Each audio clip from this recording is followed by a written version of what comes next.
So Scott, tell us about what you do and currently and where you came from so that people understand the credibility that you bring to the table. Absolutely.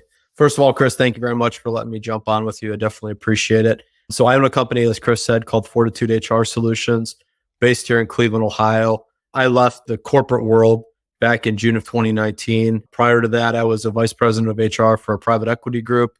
I also did international HR stuff in Brazil, Mexico, and the US, and led teams of up to around 1,200 employees and putting in best practices from structure to people to systems and really just helping organizations run more efficiently. How do you build a high performing team?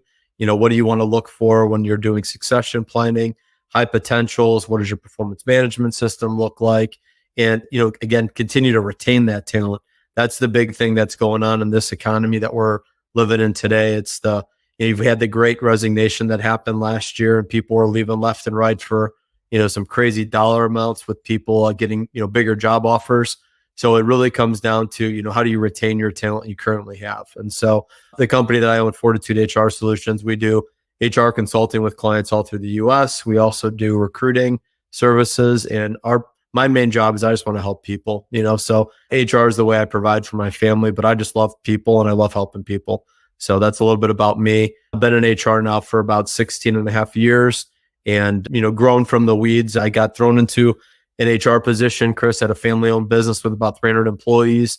They didn't have an HR dedicated person and just learned everything kind of through the fire, as they say, and did everything from, writing reviews to hiring people to the corrective action discipline with employees to writing a handbook to, getting into some small acquisitions with that company on smaller organizations. And then from there, I got an opportunity to work for a larger organization in Cleveland where I was a regional HR manager.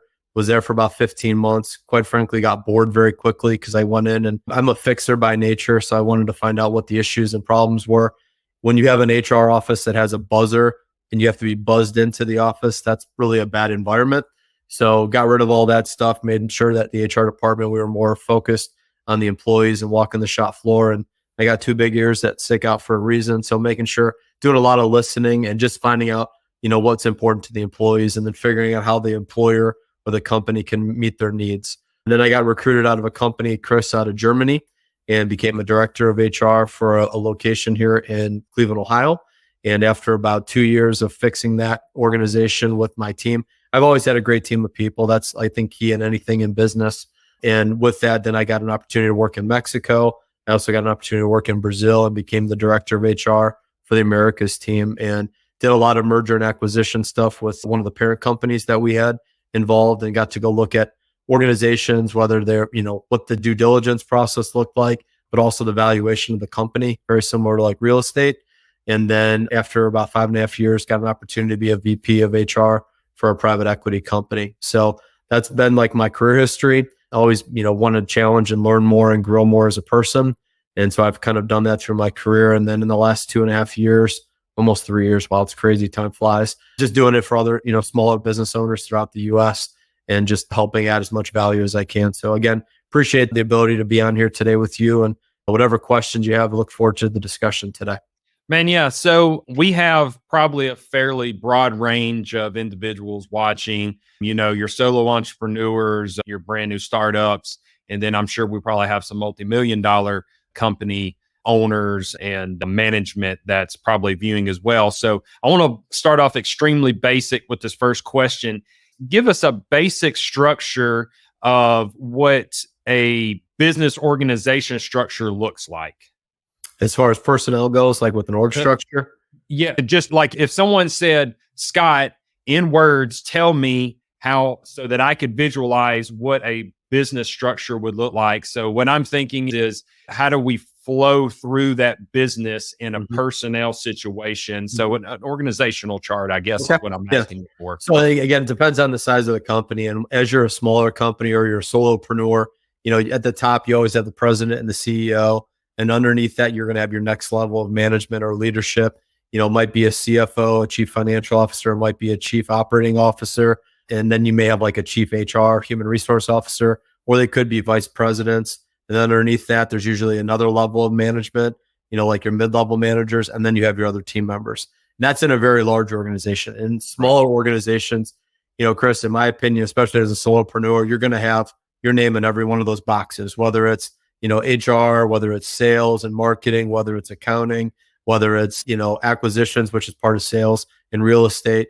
And it's going to be a little bit less of a structured environment. But as you grow, to me, and I know you didn't ask this question, but I'll just share my input. The more that you can take off of your plate as a solopreneur and you can create revenue generating opportunities and you can spend your time working on the right things. I kind of quantify things in buckets of time, right? Is this something a $10 an hour task? Is it $100 an hour? Is it $1,000 or is it a $10,000 task? And so as a business owner, we should be looking at things that are $1,000 and $10,000 tasks. And so, for example, if we are, posting things on social media, that might be a high and best use of our time, but we can outsource that activity for a small business and we can have someone else do it, or we can go hire that function. A lot of times, people ask, Scott, what's my first hire look like?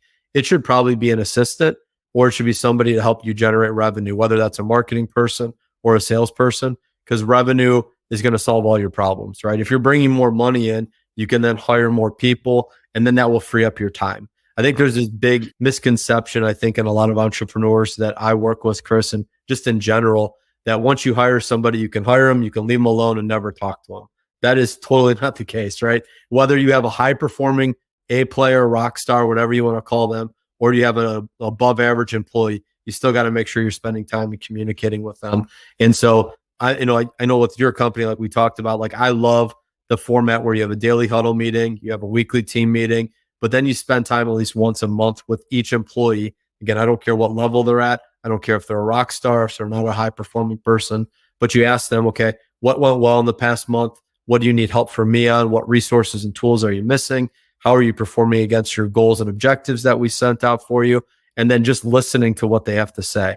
I think there's a lot of power in that. I have an employer group I work with down in Georgia, and the owner asked the question to one of his employees, and we found out 5 awesome revenue generating ideas that we weren't even thinking about. So when you have a team of people, they should be empowered to own that role, but also to be able to come up with ideas for collaboration and ideas for improvement.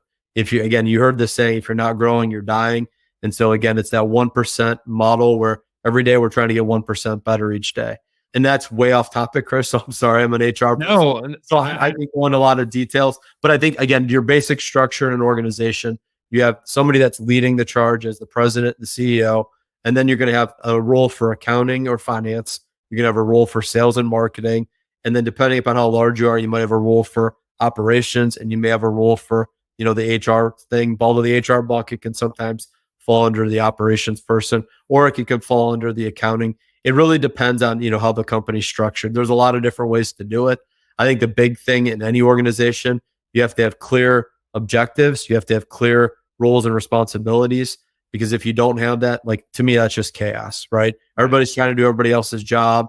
And then we're trying to figure out, well, Sally didn't do this, but Billy did this. And they're always trying to one up each other. If everybody owns their role and their responsibility, and if everybody knows their place in the organization, it's going to make it for an easier communication flow between everybody on the team.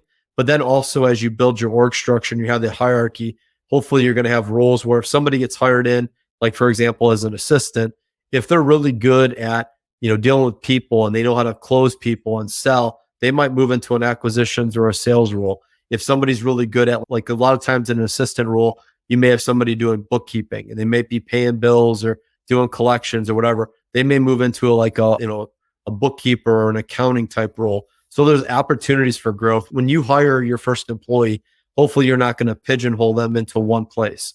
Hopefully there's a room for them to grow within your organization, at least 1 or 2 levels above where you bring people in. If you don't do that, to me, especially in this environment, Chris, I think that's a big mistake, because at the end of the day, people don't want to be necessarily, an assistant maybe the rest of their life. They want to have room for growth. And this is where it's our jobs as leaders. We got to ask people, what motivates you? How do you like to communicate? How do you like to learn? Where do you want to be in the next couple of years? And it's our job to help motivate them and get them to those next goals that they have in their career.